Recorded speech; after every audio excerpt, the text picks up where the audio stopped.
Welcome, everybody, to the Texas Grassroots Alliance live stream. It is March 14th, 2024, Thursday. I'm Alexander Montalvo with the GAP Network, and I'm here with Neil Aquino with the Houston Democracy Project. Neil, how are you doing today? I'm doing all right. How are you? Hello, audience. Tomorrow's the Ides of March, but we won't stab you in the back, folks. We're telling you the straight truth. And that's because today is Pi Day. And so That's right. the big question of the live stream that we need to start off with is, what kind of pie are you going to have today, Neil? I may get myself a pie. I don't a Twinkie. Well, to celebrate Pi Day, we're going to have an article that we're going to highlight from Lone Star Left. I'm going to transition from that because I don't know if a Twinkie is considered a pie. A little Debbie, one of those brightly colored Easter cakes that allure me because they're brightly colored. Okay, so now we're talking about cakes, though, not pies, Okay. right? Oh, I'm sorry. I flunked that. You see why I did so cruddy in math?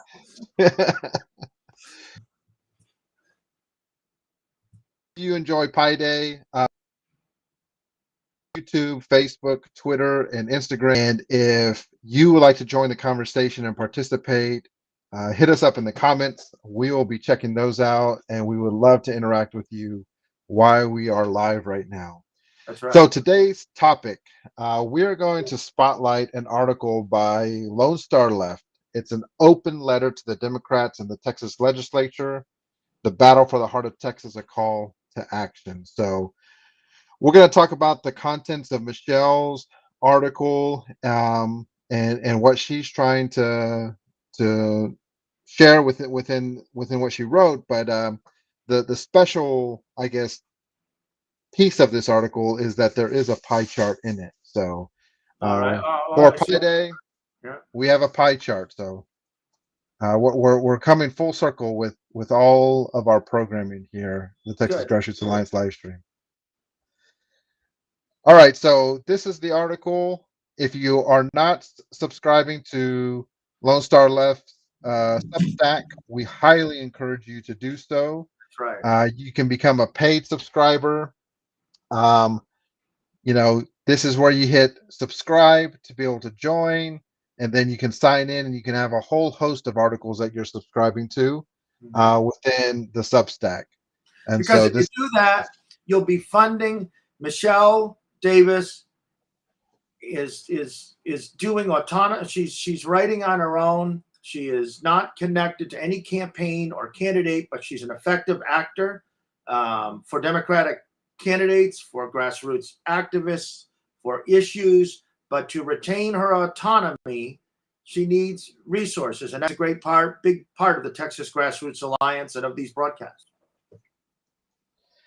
absolutely. And she's doing amazing work. She's adding a voice that gets missed by a lot of established media. She adds a critique that gets missed by a lot of established media. And that's exactly what we're going to dive into when it comes to the Democrats in Texas. So she starts off with talking about how Texas Democrats are a different breed. It is really David versus Goliath. And I think, Neil, for a lot of folks to understand that one of the reasons that the Texas Democrats are a different breed is because I don't think you could say that all Texas Democrats are actually Democrats. One of the ways that the Republicans have been able to maintain such strong influence and have the trifecta in the Texas legislature by having a Republican governor, lieutenant governor, and Speaker of the House, and just a majority in the legislature,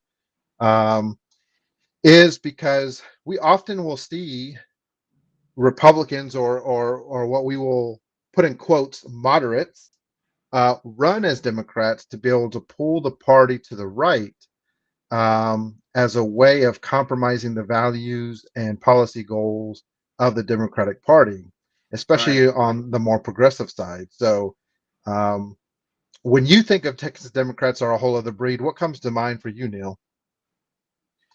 Well, I took it in a couple different ways.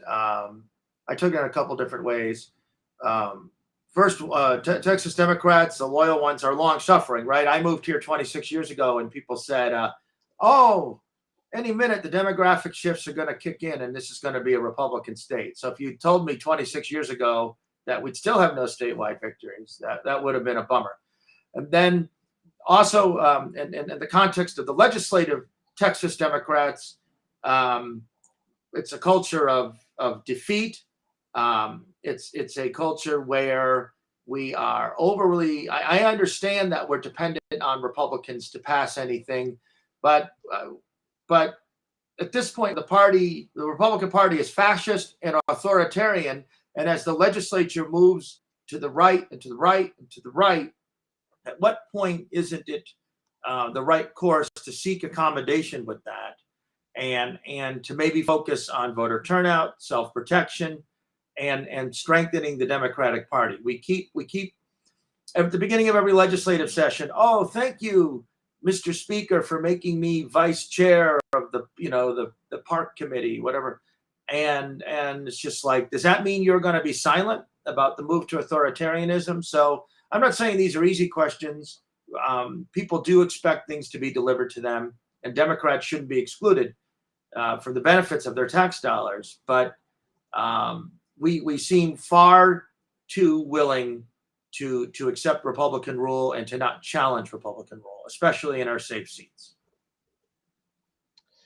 Yeah, and there was a great while we're having this conversation, I'm going to turn the article off real quick.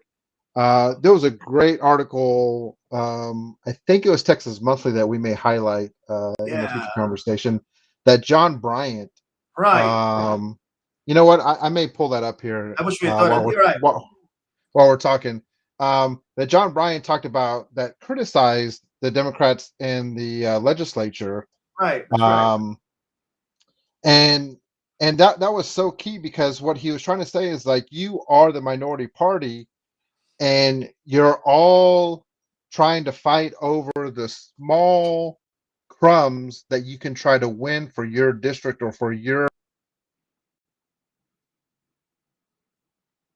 pet policy, whatever it is, on the big fights.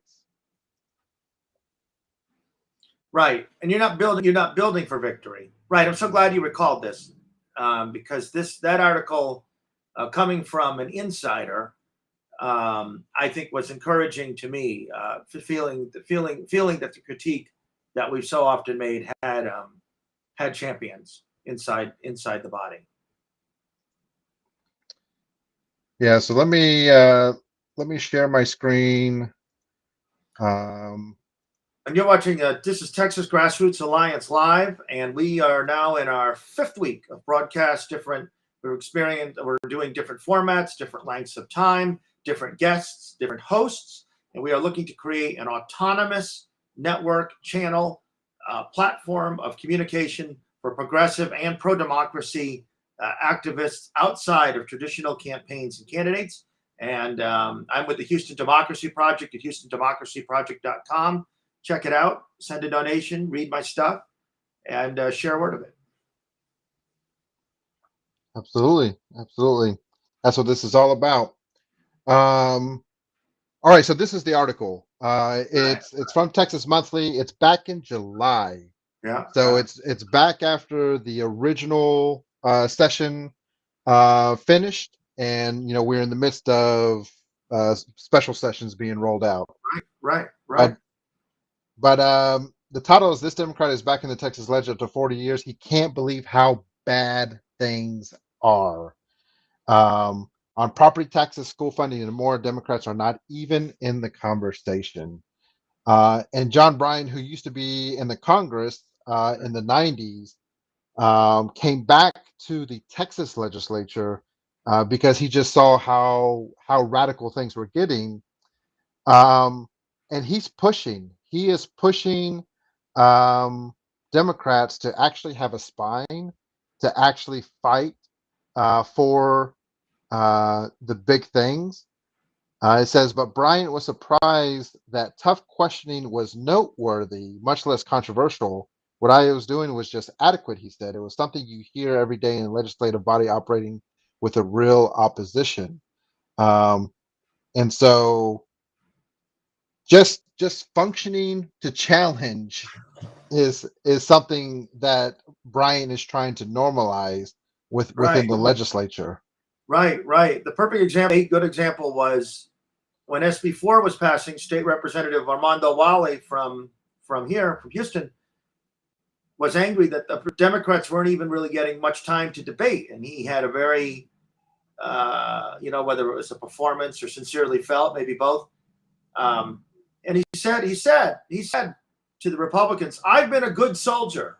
He said that. He said, "So, I've been a good soldier to you fascist authoritarians, and you won't even let me talk." He wasn't even hoping to win. He just wanted to debate.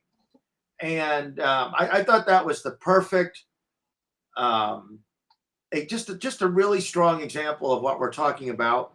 And Representative Wally is part of a Harris County state rep delegation, Democrats here, and then also State Senator Alvarado.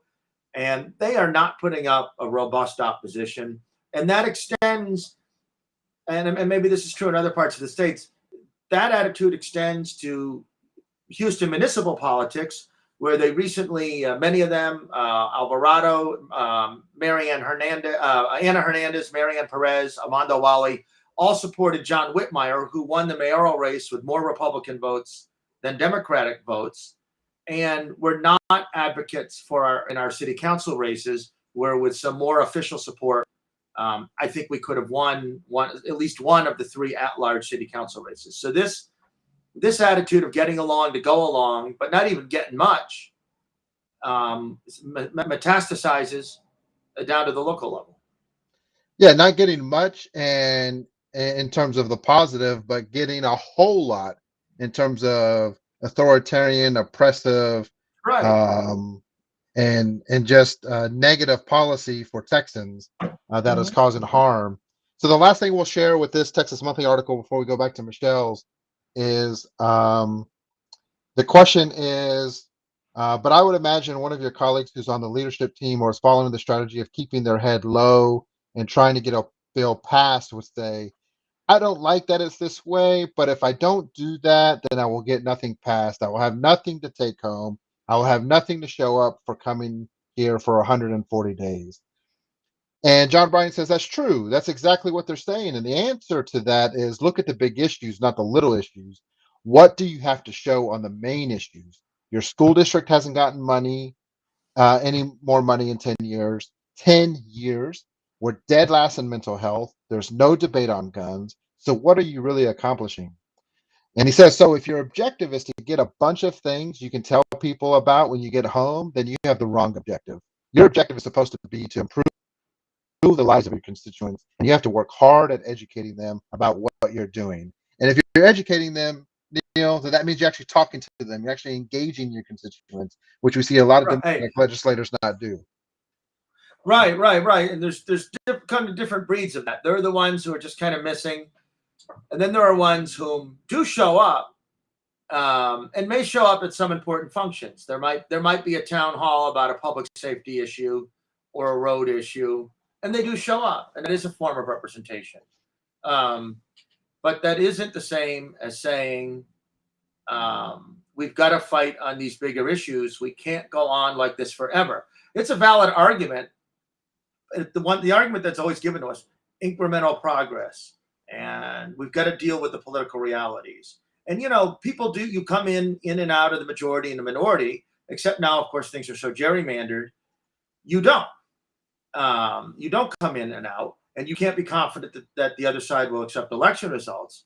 But if that model of incremental progress is so great, why are we 10 months away from living in a Viktor Orban type society where the civil service is gutted and there are mass roundups of migrants? If the model is so great, then why are we 10 months away from the loss of a substantial portion of our remaining freedoms? So it's just when does that stop? When do we grasp the gravity of the situation? And what there could be are democracy town halls where the representative or the senator or the city council people, the mayor, says, here's what's being threatened. Here's how I'll respond to an authoritarian challenge. You need to have a conversation in your home about self-protection or self-defense as it works best for your home. There are things that people could be doing that would be fully tangible, meaningful results of education, motivation, activism, and resistance. Yeah, absolutely. And just this the comfortability, I think, is to what you're Right. speaking about, right? The Yeah. the the comfortability of all this, and it's almost it's aiding in Texans being docile about what is happening in their state, because they're not hearing from a huge part of the legislative body say how wrong all of this stuff is. And I think that's what's so frustrating. Yesterday, when we were with Anita Jones and we were talking about political speech and navigating that, this and what the autonomy of grassroots organizers are in the community, it's so that we can cut through this bullshit and speak the truth. Um, that this isn't right, and this is exactly what I think Michelle is doing with Lone Star Left to kind of point this out. And she's had several articles critiquing and talking about what's happening with Democrats, what's happening within the state legislature. And so this is a conversation that we get to have because we have truth tellers, we have grassroots organizers who are the truth tellers. All right, so the next part of her article is, with so much at stake in this election cycle, you must ask yourself, is it enough? Of course, it isn't all Democrats. Too often, from too many districts in all corners of the states, people are saying they live in blue areas, have a Democratic representation, are telling people that their elected official isn't showing up. Right. So very much what you're talking about, Neil. Right. Actually, my precinct chair is someone more attuned to the mention of precinct chairs. My precinct chair is someone more attuned to people up the chain rather than to people in the precinct. And it's frustrating. And I emphasize all the time, Houston City Council. My district city councilwoman, Abby Kamen, for Women's History Month, sent out a picture. 10 of the 16 members of Houston City Council are women. Perfect. Great. Long overdue. 3 of them are Republican. Please, so, okay, glad they're. Could you please assure me, though, that they don't support the shooting of migrants? Could you please assure me that they are not fascists? And even if they're not fascists, will they support fascists? So we normalize. She wrote on this email, "Oh, I can't wait to see what everyone will be up to next." And I'm like, well, maybe what they'll be up to next is putting me in a camp. So we normalize these folks, and of course there are 3 male members of Republicans on Houston City Council who need to be doing the same thing, and we continue to normalize them as well. But the thing that this does is that not only does what we're talking about not make for meaningful political opposition at the ballot box or inducement for candidates to run in difficult races, but it also it has the effect of normalizing people who are outwardly telling. Ken Paxton getting list of trans people, pregnant women who got to flee the state because they're having a rough pregnancy, pregnant women who can't get whatever services they want after a rape, taking over school districts, not letting that young man in this area have his dreadlock hair, even after they pass a law theoretically saying he could, taking our voting rights, mass migrant roundups, firing of civil servants. That's who these people are. And we need to, in these respectable political, quote unquote, respectable political circles, they're not respectable. They're bringing us dictatorship. They're extremists. That's one of the ironies. We're the moderates, and the people we're talking about are the extremists, and they're talking about pragmatism and incrementalism. And it's a lot of horse hockey. Yeah, and grassroots organizers are connected to the community. Grassroots organizers talk within political spaces, but talk within community spaces. And at the heart of what we're doing is we're trying to talk to where community resides. This frustration spills over. This frustration spills over from the political people. This frustration spills over from the community members. And this is ultimately what starts to create apathy because people are frustrated and they don't feel they have a viable option. Right. And so we talk to each other, especially when we're frustrated about what an elected official isn't doing when they should be doing something more. So this goes to why is there voter apathy in Texas? And I want to highlight on Instagram that Rosie G90 put a comment for us and said, I'm super frustrated by the lack of apathy with family members who refuse to do the bare minimum of voting. And that's definitely understandable. Like you have family members who intellectually or emotionally can understand what's at stake here, but are not voting. But I think that the bigger question is, why are they apathetic? Why are people apathetic about what's happening? And a part of it is what we're talking about is our elected representation is not doing their job. You remember Jazz in our live stream last week Yeah. Yeah. out of Fort Bend County did a Yeah. great job of breaking down over a dozen different representatives in the legislature from Tallarico to Theory that have 75 to 80% Democrat voters in their district, but have 30% turnout. Right. That is a huge issue that needs to be addressed, and it's not just on the backs of the elected officials to solve this, but so many of them are not doing nearly enough. So what does Michelle say about this in terms of apathy? This is an important question that many intelligent people are spending a lot of money trying to change. We do want to put one caveat. They're not spending a lot of money on grassroots organizers, which No. if they did, would probably help provide answers and also solutions around this. Um, Michelle says it's a complex issue that includes generations of voter oppression, lack of infrastructure, which is what we talk about, lack of organizing infrastructure, and lack of engagement, among others. One thing that Beto O'Rourke always said is that there's no one coming to save us. He was right. Texas is royally screwed as long as Republicans are leading the charge. And in honor of Pi Day, here is our pie chart So good. where we Good. show Good to have that. non-voters continue to be the majority in most elections. Right. In 2020, we saw voters be the majority at 66%.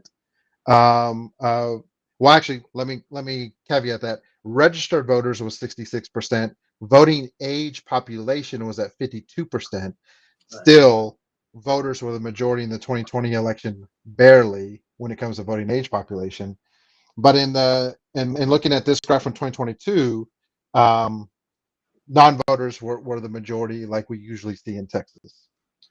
Right. I think one of the most just to bring on a theme that we are consistently one of the most difficult things I think for people who are active, just volunteers or active voters or concerned voters, that so many of our elected Democrats do not care about turnout. They don't care. They're in gerrymandered seats or they're unopposed judges, and judges can be active in supporting the party, and they don't care about turnout. In fact, they don't want turnout because it's indicative of an active public, or they see an AOC or a primary challenger under every rock, and they don't care about turnout. And, we lost 51-48, the Beto Ted Cruz race. Could have won that with consistent turnout throughout all of our districts. And we have to be willing, our rights and freedom are on the line. We have to be willing to say to our state representatives, our state senators, our countywide officials, our judges, hey, what are you doing? Okay, don't be excited to meanwhile you want to be excited to meet them. Great, okay, but hey, it's great to meet you. Hey, what are you going to do to drag out turnout? I don't want the Texas National Guard in our communities dragging people into unmarked vans to deport them. And that's exactly what's going to happen. It's not a scare tactic. It's exactly what's going to happen if Trump is elected. It's exactly what's going to happen. And that doesn't mean Democrats don't have to earn your vote. That certainly we are not You know, we could all probably maybe go get paid money to be influencers and gaslight progressives and gaslight people who aren't connected to the system. And we know, and that speaks to, so often the response from official channels is to hire some influencers or commission 4,000 bots to tell you that you're crazy for giving a shit or for doing something outside of normal channels. Yeah. Or to try to, have systemic change while holding the people accountable who have the best pathway of making that happen, right? Right. Yeah. Yeah. Yeah. All right. So Michelle just emphasizes that, exactly what we're saying here, too much is at stake. But too much is at stake, officials not to be doing more. A lot of times we Right. frame this as too much is at stake, that Texans should be voting, right? We frame it and we blame the constituent. We blame the person Right. we blame the 40% of Texans who are making $15 an hour or less. Why aren't you getting your act together? When we need to start saying too much is at stake at the elected officials to not be doing their job to get out the vote. And especially on the Democratic side where we see a lot of these issues. And to all the points you've been bringing up, Neil, all the threats, all of the issues that we're facing. And so her last big point is we change this by changing the culture of not voting. We need to do many things to change the culture of not voting. Still, as Democrats who have already been elected, you serve as a leader in your community. It would be best to actively work to foster a culture of engagement, participation, and voting within your communities. Your presence should be constant, not just during election cycles. Your visibility and accessibility can bridge the gap. Knowledge is power, and too many people feel disconnected from the political process. And the final paragraph in this section is grassroots movements and community organizations are the lifeblood of democratic engagement. Support these groups with endorsements by actively participating in their events, sharing their success, and facilitating connections that can amplify their impact. Empower these organizations with resources and platforms to reach a wider audience. And that's the heart of what the Texas Grassroots Alliance is trying to help position for people. I'm gonna zoom in on this paragraph here so folks can see it while we're talking. Um, it's the grassroots that is essential to us solving this problem, but we need democratic elected officials to understand that and to be on the front lines of changing that culture of support, so Right. that we can then change the culture of voting.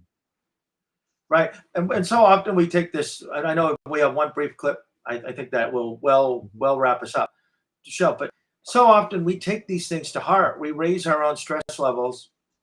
Shit is stressful enough. But I'm sure many of you watching, and Alex, you've been in a situation or been on a thread in a Facebook group and a WhatsApp thread about, oh, I tried to schedule a block walk, but nobody came. Or, I couldn't train people in van, or it took so long to train them in van, we could only knock 3 doors. Or, boy, I went and I couldn't get into that apartment building. I mean, if I had a buck for every thread or conversation or exchange that I've had or witnessed where people were taking onto themselves duties that should be assisted by an infrastructure, a well-resourced infrastructure.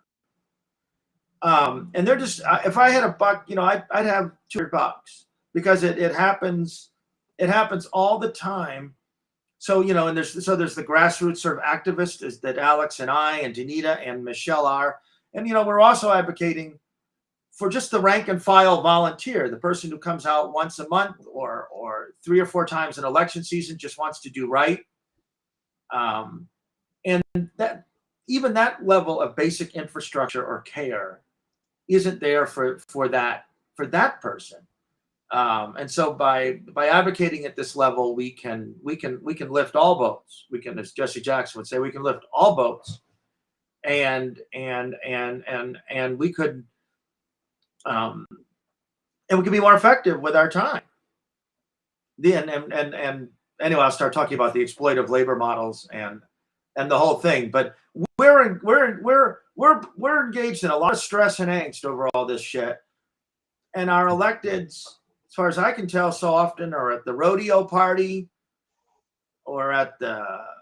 I remember one state rep was at Jerry Jones's Meet the Cowboys Day. People are out block walking, and this one state rep was, with their kid on the damn Dallas Cowboy field. Then and I was just like, oh my God, the hell's wrong with you? Mm-hmm. Yeah. So but the drive, impact. Yeah, exactly. They're enjoying the fruits of their labor and the status that they've been able to reach amongst the higher affluent spaces, because they see their donors as their friends. They see all of the millionaires and billionaires as now a part of their colleagues. And they're losing sight of what their job is. Their job is to serve the people, right? Their job is to serve the people. Right. So we're gonna to drive this point home of what Michelle is talking about. We're gonna share a clip of the TX16 State Senate District debate. Now, Nathan Johnson's been the incumbent. He was the incumbent. He won the primary, and House Rep Victoria Nyavi was the one who was running against him in the Senate primary. So we're going to play a clip that just drives this point home of the issues we're seeing from Democratic elected officials. Yeah, it's shocking. Hide the kids. Johnson, should sitting members campaign against Republican colleagues? Against Republican colleagues? Mm-hmm. As in, should a Democrat challenge a Republican? No, should you actively campaign against your legislative colleagues that are Republicans? Oh, should I be endorsing a Democrat who's running against a seated colleague? Yes.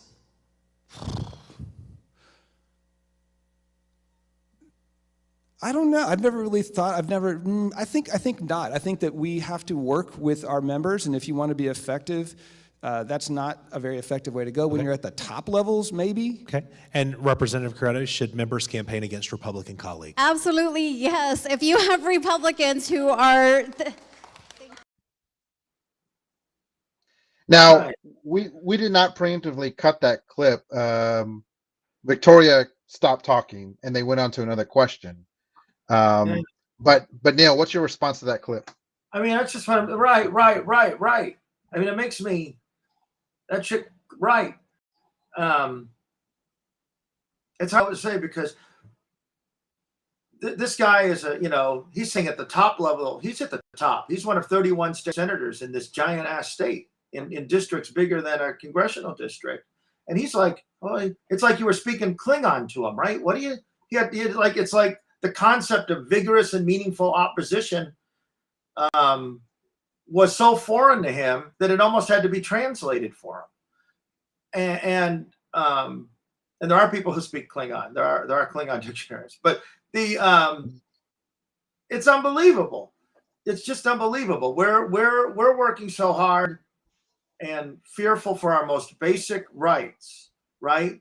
And this guy can't even imagine a vigorous, principled opposition that maybe takes some risks for him. Maybe he won't get that bill through. But I would just say, given that the legislature seems set to move even further right, based off of the last primary election just a few days ago, and then the runoffs coming up, who are his partners? And at this point, his partners are authoritarians, fascists, white supremacists.